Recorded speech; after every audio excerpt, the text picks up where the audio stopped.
और ब्रेक के बाद अब आगा साहब हमारे साथ मौजूद हैं किचन काउंटर में। आगा साहब, सबसे पहले तो मुझे आप भी ये बताना कि आपकी नज़र में कौन सी दाल ओवररेटेड है और कौन सी दाल अंडररेटेड है? अंडररेटेड माश की दाल।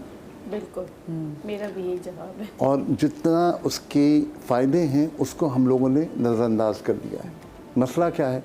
मसला ये है कि हमारे जहन में एक शुबा है क्योंकि माश की दाल बहुत बादी होती है, नहीं खानी चाहिए। बिल्कुल बिल्कुल। अच्छा, अब हम अगर पूरी अपनी बरसग़ीर का जायज़ा लें तो मुख्तलिफ़ लोग माश की दाल को मुख्तलिफ़ अंदाज में पकाते हैं।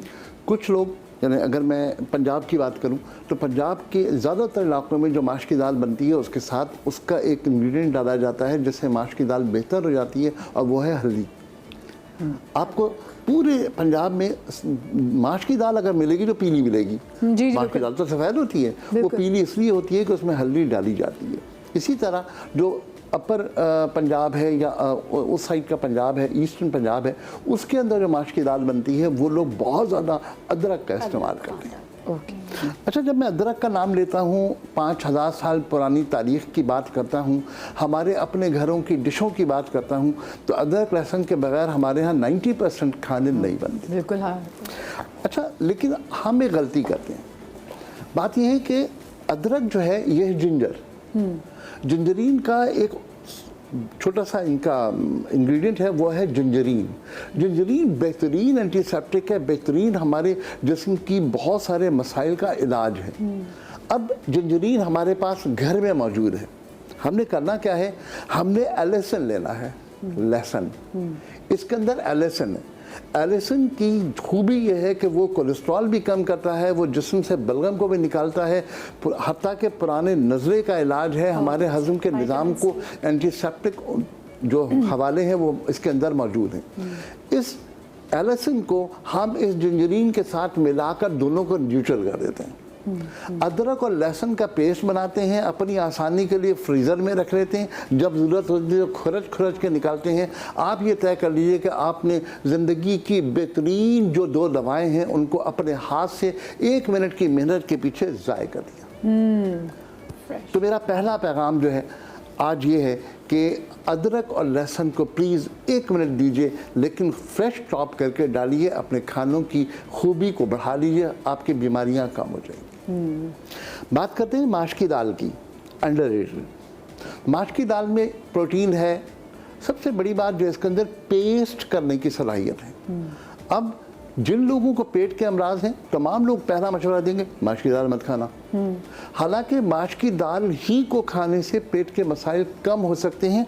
इसको हमने कैसे न्यूट्रल करना है ये एक अलग बात है। पहली बात जो डॉक्टर साहब ने फरमाई थी वो ये कि जितनी भी दालें हैं उन तमाम दालों को एक मरतबा कम से कम उसका पानी फेंक दीजिए, दूसरे पानी में पकाइए। मैं ये कहता हूँ कि तीसरे पानी में पकाइए, दूसरे 2 पानी में फेंक दीजिए। उससे क्या होगा? इसके ऊपर जो केमिकल लगा हुआ है वह केमिकल निकल जाएगा और तमाम चीज़ें बेहतर हो जाएंगी। अगर मैं इसको थोड़ी बात को आगे बढ़ाऊं तो एक बात और अर्ज़ करूँगा 3 पानियों से आप दाल धोएं, हाँ 3 पानियों से आप सब्जियां धोएं।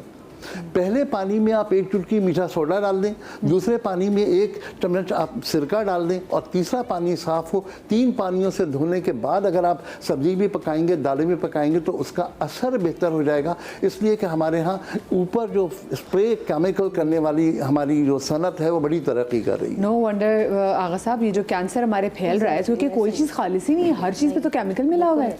इन तमाम चीज़ों को अब तो ठीक करना है। हमारा काम यह है कि हम आपको बेहतर इल्म दे दें कि ये कर लीजिए, इससे बेहतर हो जाएगा। फिर जब माश की दाल पकाएं तो इसके अंदर अदरक डेफिनेटली ज़्यादा हो, लहसुन का बघार माश की दाल के साथ बेहतरीन लगता है। अगर आप इसको हज़म करने के लिए, उसका रंग पीला करने के लिए हल्दी डाल दें तो ये हल्दी इसके साथ डाली जा सकती है और माश की दाल बेहतरीन खूबियों के साथ आपके पास मौजूद होगी। बहुत सारे लोग हैं वो ये बिलीव करते हैं कि 2 बीन्स को एक साथ नहीं मिलाना चाहिए। जी, मिक्स लोग दाल बनाते भी वैसे है। ठीक, तो माश की दाल अगर आप रोटी से खा रहे हैं तो आप मिक्स कर दें, लेकिन बहुत सारे लोगों को मैंने देखा वो माश की दाल खाते हैं और चमचे से खाते हैं। और वो लोग जो हैं वो शायद खालिस ग़िज़ा खा रहे होते हैं। अगर वो इन तमाम चीज़ों पर अमल कर लें तो फिर डेफिनेटली वो तमाम चीज़ों को बेहतर कर लेंगे, और स्पेशली वो लोग जो डायबिटिक हैं। ओके। अगर डायबिटीज़ के लोग इस तरह माश की दाल का इस्तेमाल कर लें तो डेफिनेटली, क्योंकि ये हाइपरग्लाइसेमिक इंडेक्स है इसका बहुत कम है, शूट नहीं करती है ब्लड शुगर को, तो फिर ज़्यादा बेहतर बात यह है कि आप ये खाइए, थोड़ी सी एक्सरसाइज कीजिए, आपका ब्लड शुगर शूट नहीं करेगा। ओके। आगा साहब, कुछ लोगों को गैस्ट्रिक ट्रबल हो जाती है जैसे चने की दाल खाने से या माश की दाल खाने से, ये काफ़ी होता है और वाकई होता है उनको, तो उसकी कोई वो बताएं रेमेडी के? अक्सर मैंने ये अर्ज़ की थी कि माश की दाल पकानी हो तो अदरक की मिकदार बहुत ज़्यादा कर दीजिए। अदरक में ये खूबी है कि वो बेहतर कर देगी इसको, इसकी जो सलाहियत है गैसेस पैदा करने की, उसको कम करने के लिए जो हल्दी का इस्तेमाल है वो कंपैरेटिवली उसकी हज़म के निज़ाम को बेहतर कर और रात को ना खाई जाए। हाँ, रात को मतलब कि अगर आप सो रहे हैं, सोने से पहले खा के फिर थोड़ा सोने से पहले तो खैर कुछ भी ना खाएं, लेकिन हाँ 3-4 घंटे तो खा सकते वो हैं। बहुत सारे पुराने हकीम हैं वो ये कहते थे कि दोपहर में दही खाने वाले मरते क्यों हैं, रात को दही खाने वाले जिंदा कैसे रहते हैं। तो बहुत सारी चीज़ें बड़ी डिफरेंट हो जाती हैं। सही, ठीक है। दूसरी दाल चने की दाल है। चने की दाल के बारे में हम आज जिक्र करते रहे। प्रोटीन से भरपूर। अब हमने बात की अंडा, दही और बेसन। अगर आप मल्टीग्रेन आटा ले रहे हैं तो उसमें 2 चीज़ों की दरख्वास्त मुझे करनी है। वो ये कि लोगों ने तय कर लिया, पता नहीं क्यों, कि जी गंदम फुल ऑफ शुगर। जब मैं जाकर तहकीक करता हूँ तो मुझे लगता है कि 100 ग्राम आटे में सिर्फ 2 ग्राम शुगर है। अच्छा। हाँ, उसके अंदर कार्ब्स बहुत हैं। 72 उसका कैलोरी लेवल है गंदम का। जो लोग खिलाते हैं मल्टीग्रेन के नाम पर, कितनी है कार्ब्स? 69। चने में कितनी कार्ब्स है? 64। यानी ये कार्ब्स का जो, अगर आप ये मल्टीग्रेन आटा ले रहे हैं और एक मरतबा उसके कार्ब्स को कैलकुलेट कर लें तो आपको अंदाज़ा होगा कि जो बहुत ज़्यादा हम बेवकूफ़ बन रहे हैं, ऐसा बिल्कुल नहीं है। बिल्कुल यही हाल शक्कर और गुड़ और चीनी का है। लोग कहते हैं चीनी बिल्कुल नहीं, गुड़ पे आ जाओ। भाई दोनों का ओरिजिन एक है, दोनों गन्ने से बनती हैं, दोनों के अंदर केमिकल है। प्रिजर्वेटिव के बगैर गुड़ भी नहीं बनता, प्रिजर्वेटिव के बगैर चीनी भी नहीं बनती। चीनी में केमिकल ज़्यादा है, गुड़ में केमिकल कम है।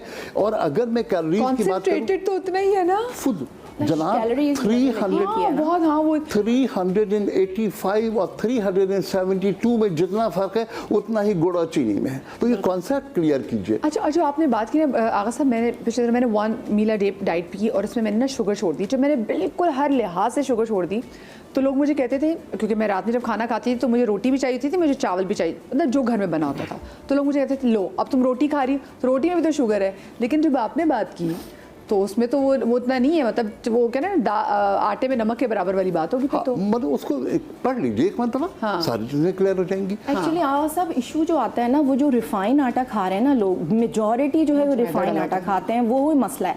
गंदम मसला नहीं है। गंदम अगर होल ग्रेन है। डॉक्टर साहब असल में ना गंदम हमारा जो है ना वो टेडलेटली वो डाइजेस्ट भी नहीं कर पाता। हमारे अपनी ज़मीनों के जब कभी गंदम आती थी, हम जब खाते थे बहन भाई हमारी तबीयत ऑफ हो जाती थी, मेडिकल में मैदा हमारा ख़राब हो जाता था, क्योंकि हमें इतनी आदत होगी मिलावट वाले की, हमें मैदे वाले आटे की आदत हो गई। खमीरी रोटी सबसे अच्छी होती है, जो खमीर से बनती है ना, फॉर्मेटेड रोटी। फर्मेंटेशन से उसमें जो B12 जो है ना वो और कुछ ऐसे न्यूट्रिएंट्स होते हैं जो एनहांस हो जाते हैं।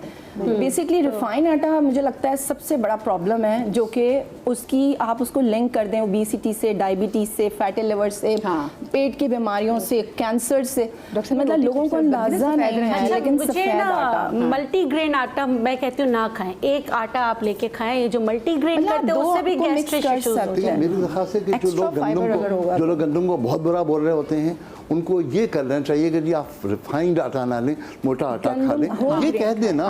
चक्की वाला जिसको कहते हैं। हाँ। अच्छा, अब डॉक्टर साहब ने एक सवाल किया था कि इसकी गैसेस को कैसे कम करें माश की दाल को। जी। तो मैंने एहतियातन हींग मंगवा ली थी। असॉफेटिडा हींग कमाल दवा है। इसको फारसी दवा में हेल्टीत कहते हैं, इंग्लिश में असॉफेटिडा, और हमारे यहाँ आमतौर पर हींग।